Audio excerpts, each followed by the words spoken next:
daugiau tikėjimo. Jėzus pasakė jiems palyginimą, kaip reikia visuomet melstis ir nepaliauti. Evangelija pagal Luką, 18 skyrius, 1 eilutė. Viename mieste gyveno teisėjas, kuris nebijojo Dievo ir nesidrovėjo žmonių. Tame pačiame mieste gyveno ir našlė, kuri vis eidavo pas jį ir prašydavo apgink mane nuo skriaudikų. Jis ilgai spyrėsi, bet pagaliau tarė savo, nors aš Dievo nebijau, nei žmonių nesidroviu. Vis dėlto, kai šita našlė tokia įkyri, imsiu ir apginsiu jos teisės, kad ko gero į manęs neapkaltų.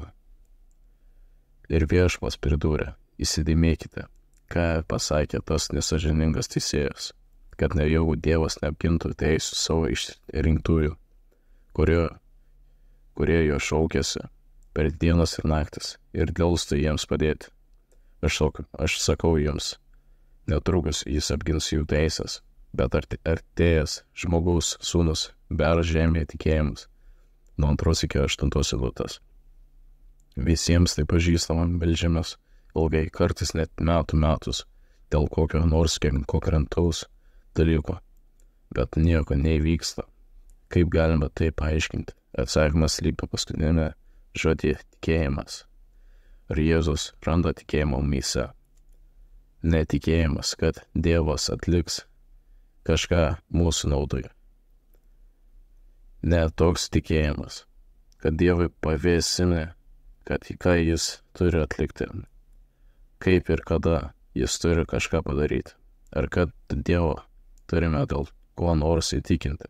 Daug žodžių nepadeda. Tai tikėjimas Jėzumi, tai pasitikėjimas jau asmeniu. Dievas iš karto reaguoja į mūsų maldas, kurios tikėjimą jam yra paskirtos. Jis reaguoja į formulės, pamaldžius žodžius, į tikėjimus, nusiskundimus bei viršleinimus. Jis veikia tik atsižvelgdamas į tikėjimą. Juozapas ilgai buvo kalėjime, kol Dievas pagaliau jį iš ten ištraukė. Bet tada jis tapo kitu žmogumi. Mozė 40 metų ganė avis, kol Dievas jį pašaukė. Izraelio tauta maždaug 38 metus suko ratus dykumoje, aplink kalną, kol subrendo Kanano žemėje. Paulius 10 metų praleido dvaravo dykumoje. Jėzui buvo 30, kuomet jis padarė savo pirmąjį stebuklą. Dievo laikas visuomet yra tinkamas, tik ar mes jo tikime.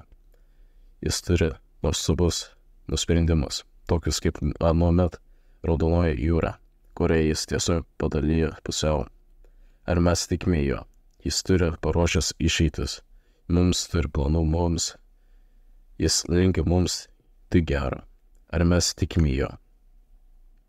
Jam patinka, kuomet mes pastoviai už kažką meldžiamės pasitikėdami jo patyrimo, jo klausimuose. Jam patinka, kuomet mes nuolat kartojame, kad pasitikime jo bei atsiduodame jo valiai.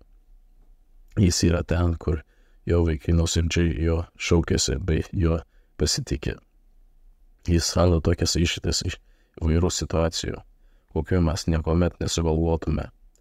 Jis numatęs tokius laikus, tarpus, kurių mes niekuomet nesuprasime, bet jis yra tėvas mylintis savo vaikus. Dėkuoju Jėzų, tu priartini mums dangiškąjį tėvą, padarai jį pasiekamą. Tu atlaisvinai mums priėjimą prie malonės sosto.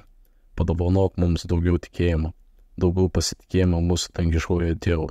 Amen.